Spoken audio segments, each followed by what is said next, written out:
Today I'm going to take the new Electro-Harmonix Big Muff reissues and face them off head-to-head, celebrity deathmatch style against the vintage originals.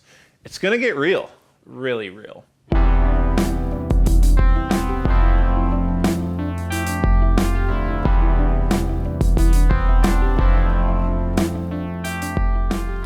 Before we jump into shooting out the new Electro-Harmonix Big Muff reissues with the original classic units, I want to tell you about my rig and what you're going to see in here.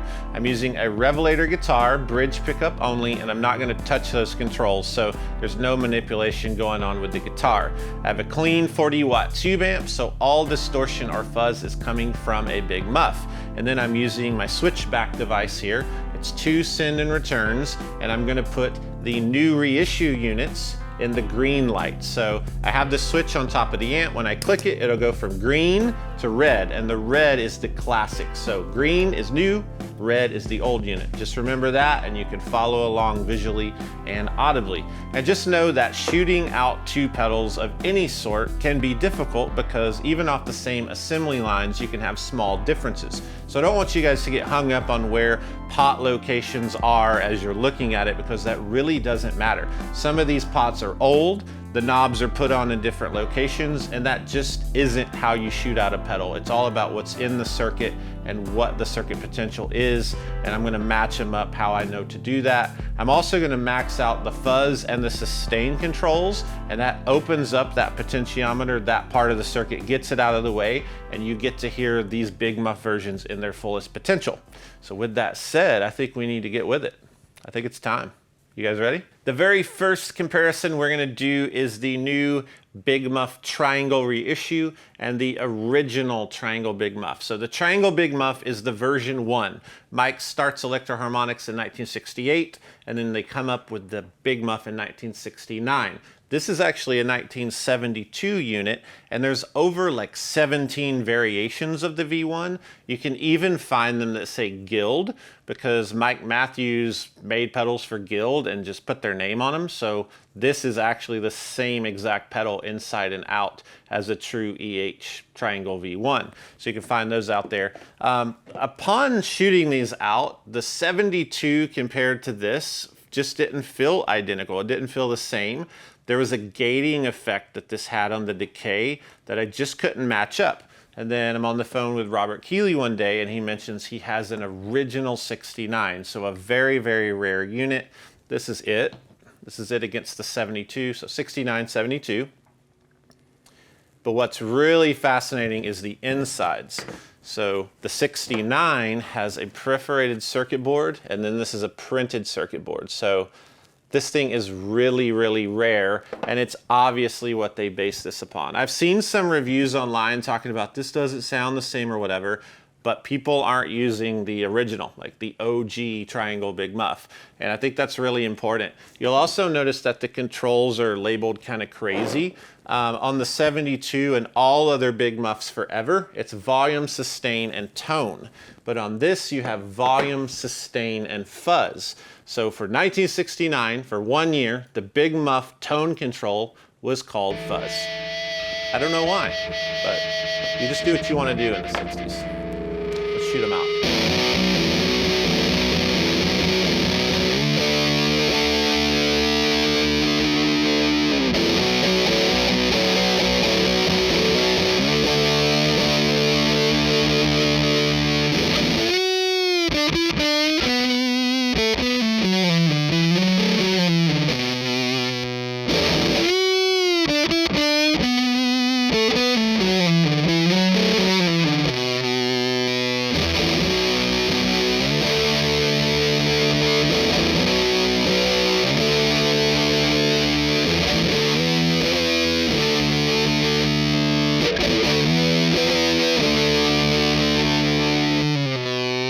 The next comparison is the Op Amp Big Muff reissue with a real deal 1978 version 5 Op Amp Big Muff. So this was made from 78 to 80, and it's actually V4 and V5. So the differences are the V4 of the Op Amp this switch is on and off for the power, which is quite useless.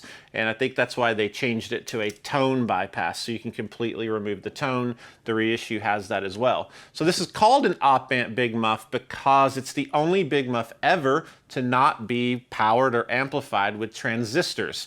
It's done so with op amps, operational amplifiers. That makes it different a little bit. It's still a Big Muff. It's a little more abrasive, and the tone control is really wide. Now this pedal was kind of overlooked, built for 2 years, but the Smashing Pumpkins used it, Billy Corgan specifically, and it became like a cult classic and really collectible pedal, so much so that the Reissue is the color of a pumpkin. You put 2 and 2 together.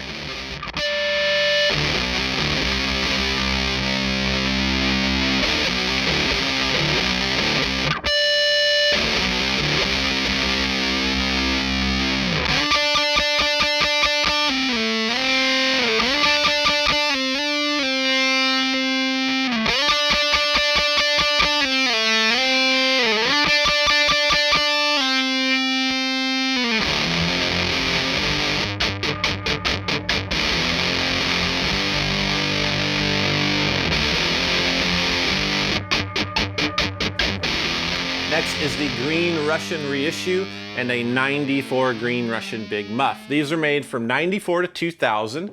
They are version 7, but there's technically different versions of version 7. There are cosmetic differences like the font or maybe different knobs, different colors of green. It's really important that you compare these together and not try to compare the later models that are in black, because they are a little bit different.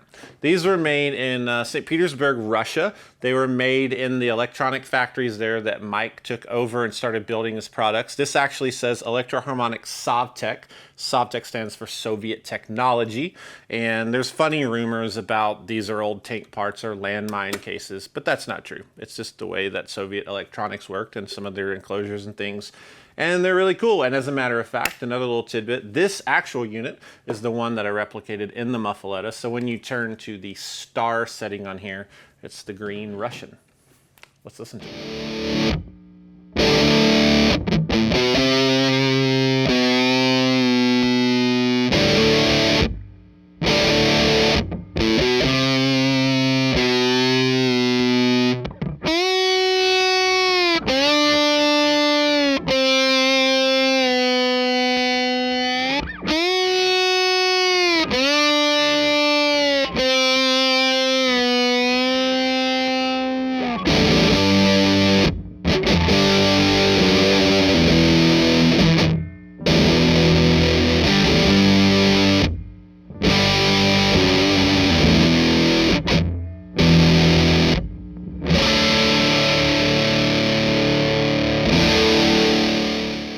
Nano Big Muff. So this is based around the classic New York City Big Muff pie. Silver enclosure, black and red. It's the most familiar of all Big Muffs. This particular one that they're basing this off of is made from 2000 to current, and it is different than, say, an early 80s, like this 1981 Big Muff. Notice that this has no LED, and this does. That's kind of how you tell the newer 2000s version from a vintage original, and they do sound a little different, but that's what's going on here. Let's listen to it.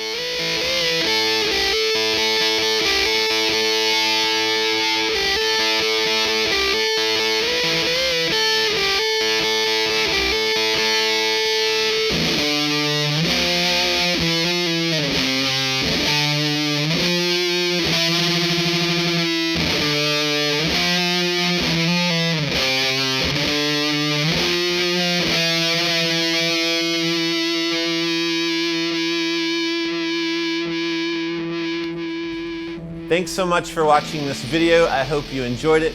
I'm reminded of a quote from the great Mike Matthews himself. He said, pull off a few Big Muffs from the same assembly line at the same time, and they might all sound a little bit different. That's really important to realize when you're dealing with this circuit, and I want to let you know that Electro-Harmonix did a fantastic job replicating these classic and hard to find versions of the Big Muff. If you're on the fence about buying one or ever have been, just get it. The price point's amazing. They're made really well, and I absolutely love them. If you like this video and you want to see more stuff like this, head on over to my channel. It's at JHS Pedals here on YouTube, and have a wonderful day.